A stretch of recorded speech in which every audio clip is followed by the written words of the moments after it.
Hello cell solutions എന്ന YouTube ചാനലിലേക്ക് നിങ്ങൾക്കെല്ലാവർക്കും സ്വാഗതം. ഞാൻ ഇന്നിവിടെ പറയാൻ പോകുന്നത് മൊബൈലിൻ്റെ ഷോർട്ടിങ്ങിൻ്റെ കാര്യമാണ്. എങ്ങനെയൊക്കെയാണ് മൊബൈലിൽ ഷോർട്ടിങ് ആവുന്നത്, എന്തൊക്കെ കമ്പോണൻസ് കംപ്ലൈൻ്റ് ആയി കഴിഞ്ഞാൽ മൊബൈൽ ഫുൾ ഷോർട്ടിങ് കാണിക്കും, ഇങ്ങനെയൊക്കെയുള്ള കാര്യങ്ങളെക്കുറിച്ച് വിശദമായിട്ട് ഒരു വീഡിയോ ആണ്. അപ്പോൾ എല്ലാവരും വീഡിയോ ആദ്യം മുതൽ അവസാനം വരെ ശ്രദ്ധിച്ച് കാണുക. ഇന്ന് നമ്മൾ സംസാരിക്കാൻ പോകുന്ന വിഷയം മൊബൈലിൻ്റെ ഷോർട്ടിംഗ് ആണ്.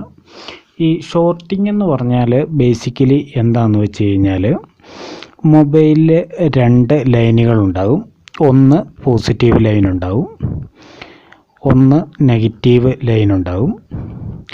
ഈ രണ്ട് ലൈനുകൾ തമ്മിൽ എങ്ങനെയേലും കൂട്ടിമുട്ടിയാൽ, അത് ഈ ഒരു കപ്പാസിറ്ററിൽ കൂടെ ആയിരിക്കും, അല്ലെങ്കിൽ ഒരു ICയിൽ കൂടെ ആയിരിക്കും, എങ്ങനെയേലും കൂട്ടിമുട്ടിയാൽ ബാറ്ററി ഡിസ്ചാർജ് ആയിപ്പോവും, പെട്ടെന്ന് തന്നെ ഡിസ്ചാർജ് ആയിപ്പോവും. ഈ സർക്യൂട്ട് വർക്ക് ചെയ്യാതെ വരും. അതിനാണ് ഈ ഷോർട്ടിങ് എന്ന് പറയുന്നത്. ഈ PCB എന്ന് തന്നെ നമുക്ക് മനസ്സിലാക്കാൻ പറ്റും ഇതിൻ്റെ നെഗറ്റീവ് ഏതാ പോസിറ്റീവ് ഏതാന്ന്. അല്ലെങ്കിൽ നമുക്ക് ബാറ്ററി കോണ്ടാക്റ്റ് നോക്കിയാൽ മനസ്സിലാവും, ബാറ്ററിയിൽ നോക്കിയാൽ മനസ്സിലാവും. ബാറ്ററിയിൽ എഴുതിയിട്ടുണ്ടാവും പോസിറ്റീവ് നെഗറ്റീവ്. ഇത് എവിടെയാണ് ബാറ്ററി കോണ്ടാക്റ്റിൽ കൊള്ളുന്നതെന്ന് നോക്കിക്കഴിഞ്ഞാൽ നമുക്ക് ഈ PCBയുടെ നെഗറ്റീവ് ഏതാ പോസിറ്റീവ് ഏതാന്ന് മനസ്സിലാക്കാൻ പറ്റും. ഈ നെഗറ്റീവ് ഏതാ പോസിറ്റീവ് ഏതാ എന്ന് മനസ്സിലാക്കേണ്ടത് അത്യാവശ്യമാണ് ഷോർട്ടിങ് ചെക്ക് ആക്കുന്നതിന്. നിങ്ങളൊരു കാര്യം ചെയ്താൽ മതി. മൾട്ടിമീറ്ററിൻ്റെ ഈ ബോർഡിൽ എർത്തിൽ ഒരു പ്രോബ് വയ്ക്കുക, എന്നിട്ട് ബാറ്ററി കോണ്ടാക്റ്റ് വെച്ച് നോക്കുക, എന്നിട്ട് ബീപ്പ് അടിക്കുന്നുണ്ടെന്നൊരു, അതാണ് നെഗറ്റീവ്. പിന്നെ പോസിറ്റീവ് കണ്ടുപിടിക്കാൻ എളുപ്പമല്ലേ. ഈ മൊബൈലിൻ്റെ ബോർഡിനകത്ത് എവിടെയാണ് ഷോർട്ടിങ് വരുന്നതെന്ന് പറഞ്ഞു കഴിഞ്ഞാൽ അങ്ങനെ ഒരു കറക്റ്റ് ഭാഗമില്ല. മൊത്തം ഷോർട്ടിങ് വരാവുന്നതാണ്. എവിടെയൊക്കെ ഷോർട്ടിങ് വരാമെന്ന് ഞാൻ ഏകദേശം പറയാം. ഈ ഡയോഡ് ഷോർട്ടാവുന്ന കമ്പോണൻ്റാണ്. കപ്പാസിറ്റർ ഷോർട്ടാവുന്ന കമ്പോണൻ്റാണ്. പിന്നെ ട്രാൻസിസ്റ്റർ, IC, ഇതൊക്കെ ഷോർട്ടാവുന്ന കമ്പോണൻറ്റുകളാണ്. ഈ കപ്പാസിറ്റർ രണ്ട് തരമുണ്ട്, പോളാറും നോൺ പോളാറും. രണ്ട് തരത്തിലുള്ള കപ്പാസിറ്ററും ഷോർട്ടാവുന്നതാണ്. ഡയോഡും ഷോർട്ടാവും. ഡയോഡ് ഒരുപാട് സെക്ഷനിൽ ഉപയോഗിക്കുന്നുണ്ട്. ലൈറ്റിൻ്റെ സെക്ഷനിൽ ഉപയോഗിക്കും, ചാർജിങ്ങിൻ്റെ സെക്ഷനിൽ ഉപയോഗിക്കും. അപ്പോൾ ഈ കപ്പാസിറ്ററൊക്കെ ആണെങ്കിൽ ഷോർട്ടാണെന്ന് നമുക്ക് കണ്ടു കഴിഞ്ഞ് കഴിഞ്ഞാൽ നമുക്ക് മാറ്റി റിമൂവ് ആക്കാവുന്നതാണ്. റിമൂവ് ആക്കിയാലും വലിയ പ്രശ്നങ്ങളൊന്നും വരാറില്ല. പക്ഷേ ഡയോഡും കുഴപ്പമില്ല. പക്ഷേ ലൈറ്റ് സെക്ഷനിൽ ഉപയോഗിച്ചിരിക്കുന്നതും ചാർജിങ് സെക്ഷനിൽ ഉപയോഗിച്ചിരിക്കുന്നതും ഡയോഡ് വയ്ക്കുക തന്നെ ചെയ്യണം. പിന്നെ ICയും ഷോർട്ടാകാവുന്നതാണ്, ട്രാൻസിസ്റ്ററും ഷോർട്ടാകാവുന്നതാണ്. മൊബൈൽ ബോർഡിൽ വെച്ചേക്കുന്ന കുറച്ച് കമ്പോണൻറ്റ്സ് ഒരിക്കലും ഷോർട്ടാകുകയില്ലാത്ത കമ്പോണൻറ്റ്സ് ഉണ്ട്. അതിലൊന്നാണ് റെസിസ്റ്റർ, പിന്നെ ഫ്യൂസ്, പിന്നെ കോയില്, പിന്നെ കപ്ലർ.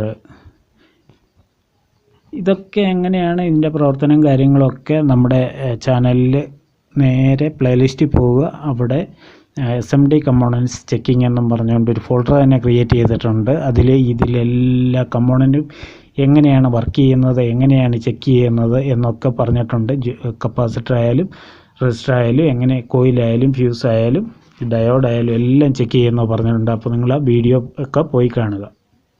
അപ്പോൾ ഈ സ്പെയറുകളൊന്നും ഷോർട്ടാവാത്തതിൻ്റെ കാര്യം, ഈ സ്പെയർ സീരീസിലായിരിക്കും കൊടുത്തേക്കുന്നത്. എന്താണ് സീരീസ് കണക്ഷൻ ഇതെല്ലാം ഞാൻ അവിടെ പറഞ്ഞിട്ടുണ്ട് കേട്ടോ. സീരീസ് എന്ന് പറഞ്ഞു കഴിഞ്ഞാൽ ചിലപ്പം ചിലർക്ക് മനസ്സിലാകാതെ വരും.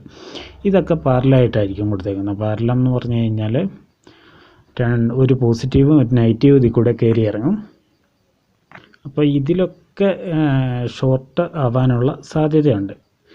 പിന്നെ എനിക്കെന്നല്ല, പലർക്കും ഈ റെസിസ്റ്റർ റിമൂവ് ചെയ്ത് കഴിഞ്ഞപ്പോഴൊക്കെ ഷോർട്ടിങ് വരേണ്ടത്. അതെന്നെ സംഭവം എന്നാണെന്നറിയോ, ഈ വെള്ളം വീണ ഫോണുകളൊക്കെ ആയിരിക്കും. റെസിസ്റ്റർ, ഫ്യൂസ്, കോയിൽ ഇങ്ങനെയുള്ള സാധനത്തിൽ കൂടെ എല്ലാം സപ്ലൈ ആയിരിക്കും പോകുന്നത്, വോൾട്ടേജ് ആയിരിക്കും പോകുന്നത്. അപ്പോൾ ഇങ്ങനെയുള്ള സാധനം വെച്ചേക്കുന്നു. ഇവിടെ വെള്ളം വീണ് കഴിഞ്ഞാൽ ഇതിലൂടെ ഏതെങ്കിലും കണക്ഷൻ ഗ്രൗണ്ട് ഉണ്ടെന്ന് വെച്ച് ഈ ഗ്രൗണ്ടുമായിട്ട് ഇത് മുട്ടിയിരിക്കുകയാണെന്നൊരിൽ ഈ റെസിസ്റ്റർ എടുക്കുമ്പോൾ അല്ലെങ്കിൽ ഫ്യൂസ് എടുക്കുമ്പോൾ ആ മുട്ടലങ്ങ് മാറും. അത് അങ്ങനെയുള്ള കേസുകൾ വരാറുണ്ട്. വെള്ളം കയറിയ ഫോണാണെങ്കിൽ അതൊക്കെ പ്രത്യേകം ചെക്ക് ചെയ്തോണം. അപ്പോൾ ഇതെങ്ങനെയാണ് നമുക്ക് ഫുൾ ഷോട്ടാണോ ഹാഫ് ഷോട്ടാണോ, ഈ ഹാഫ് ഷോട്ട് മൊബൈൽ എങ്ങനെയാണ് തിരിച്ചറിയുന്നതെന്നൊക്കെ വെച്ച് കഴിഞ്ഞാൽ, ഈ ബാറ്ററി കണക്ടറിൻ്റെ പോസിറ്റീവിൽ നമ്മൾ മൾട്ടിമീറ്ററിൻ്റെ പോസിറ്റീവ് കണക്ഷൻ വെച്ചെന്ന് വെച്ചു. മൾട്ടിമീറ്റർ കണ്ടിന്യൂറ്റി പ്രോബിൽ ഇടണം. അതായത് ആ ബീപ്പ് പഠിക്കുന്ന റേഞ്ചിലേക്ക് ഇടണം. ഇത് നെഗറ്റീവ് ആണെന്ന് വെച്ചു. 3 കണക്ഷനാണ് ഉള്ളതെന്ന് വെച്ചു. ചില ബാറ്ററി കണക്ടറിന് 4 കണക്ഷനുണ്ട്. 4 കണക്ഷൻ ഉണ്ടെങ്കിൽ ഏതെങ്കിലും 2 കണക്ഷൻ മതി. പോസിറ്റീവും നെഗറ്റീവും മാത്രം മതി നമുക്ക് ഷോട്ടിങ് ചെക്ക് ചെയ്യാൻ.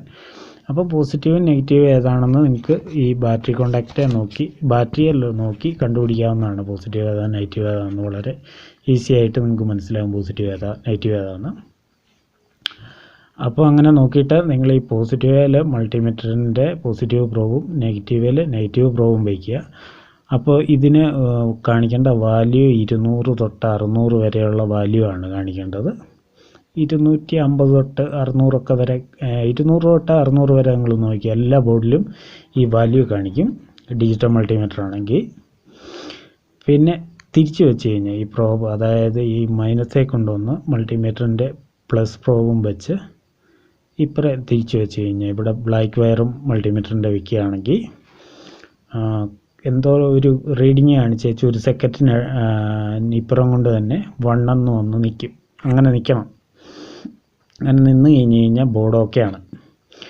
അഥവാ നിങ്ങൾ ഇങ്ങോട്ട് വയ്ക്കുമ്പോഴും ഏതെങ്കിലും റീഡിങ് കാണിക്കുന്നത്, തിരിച്ച് വയ്ക്കുമ്പോഴും ഏതെങ്കിലും റീഡിങ് കാണിക്കുന്നെങ്കിൽ ഫോണ് ഷോർട്ടാണ്.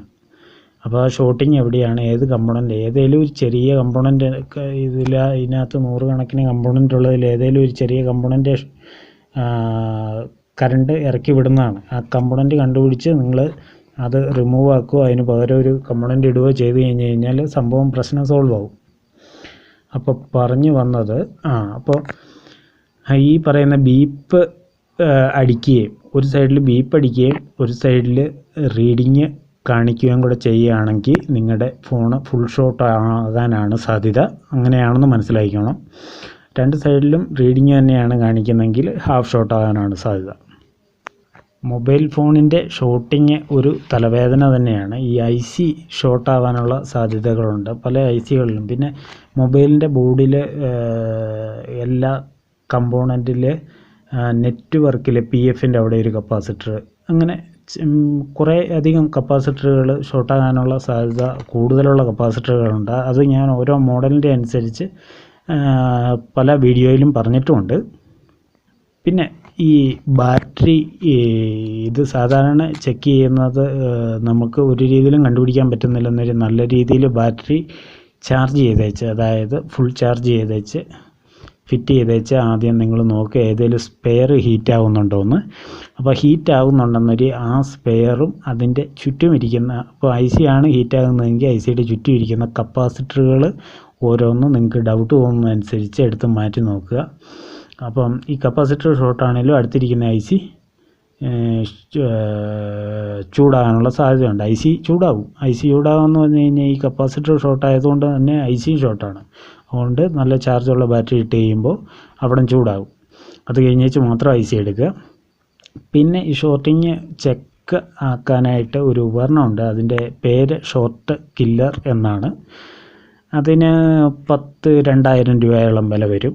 അതിനെക്കുറിച്ച് അതെങ്ങനെയാണ് ചെക്ക് ചെയ്യുന്നത് എന്നതിനെക്കുറിച്ച് ഒരു വീഡിയോ ഇട്ടിട്ടുണ്ട്.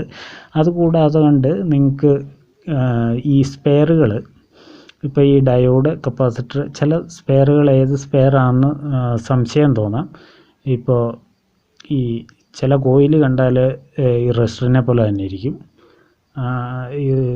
ചിലപ്പം ഈ കോയിൽ കണ്ടു കഴിഞ്ഞാൽ കപ്പാസിറ്ററിനെ പോലെ ഇരിക്കും. അപ്പോൾ ഇത് ഏതാണ് സ്പെയറെന്ന് അറിയാനായിട്ട് നിങ്ങൾ ചുമ്മാ ഇങ്ങനെ ബോർഡിൽ വെച്ച് 2 സൈഡിലും വെച്ച് നോക്കിയാൽ അറിയാവുന്ന ഒരു മീറ്ററുണ്ട്. ആ മീറ്ററിനെ പറ്റി ഞാൻ ഒരു വീഡിയോ ചെയ്തിട്ടുണ്ട്. അത് പല കമ്പനിയുടെ ഉണ്ട്. അപ്പോൾ നിങ്ങൾക്ക് ഇഷ്ടമാണെന്നൊരു ആ വീഡിയോ ഒക്കെ പോയി കാണുക. അപ്പോൾ ഇത്രയൊക്കെ ഉള്ളൂ ഇന്നത്തെ വീഡിയോ. ഇഷ്ടപ്പെട്ടാൽ ലൈക്ക് ചെയ്യുക, കമൻറ്റ് ചെയ്യുക, ഷെയർ ചെയ്യുക, സബ്സ്ക്രൈബ് ചെയ്ത് ബെല്ലൈക്കൺ അമർത്തി വയ്ക്കുക. അപ്പോൾ ഒരു പുത്തൻ കിടിലൻ വീഡിയോ ആയിട്ട് വരുന്നവരെ എല്ലാവർക്കും നന്ദി, നമസ്കാരം, ഗുഡ് ബൈ.